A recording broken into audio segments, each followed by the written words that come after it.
How to fix 100% disk uses on your Windows. Hello guys, this is Atticus and welcome back to another tutorial video. In today's video, I'll teach you guys how you can fix 100% disk uses on your Windows device. So without any further ado, let's dive right into it. So the first step is you'll need to open up your Task Manager. For that, you can right click on your taskbar and tap on Task Manager. After your Task Manager opens up, you will see all of the tasks that are running on your computer.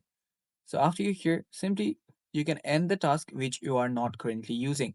So for example, I'll just remove this Cisco WebEx and right click on it after I tap on it and tap on end task. After that, I'll do the same for Discord here. And as you can see, there is a lot of Discord running here. So I'll just remove this. First, I'll collapse it, then I'll end task. Now you can keep on doing that until you find something that is using a lot of your disk. And after you do that, you can simply close your task manager.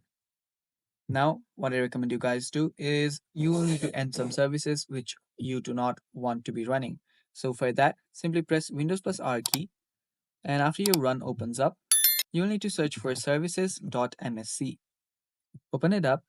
And after you open up your services.msc, you can just end any of your services that you do not want to be running.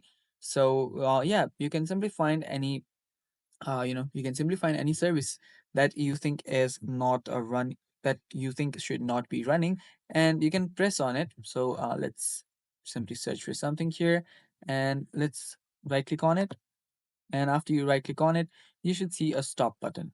Now you can just expand on it by tapping on it as well and tap on stop if it's on not, if it's already started. And if it is running, you'll see the running option right around here. So let's say that I'm just going to end this WSL service. So I'll just tap on stop. And after I tap on stop, I can tap on OK. And with that, you are good to go. After you do that with few other services and few other tasks in your task manager, your disk should come down. It should not be at the max 100%. And finally, you can also restart your computer once. And with that, we have come to the end of this video, guys. Thanks for watching. Stay tuned for more, and bye bye.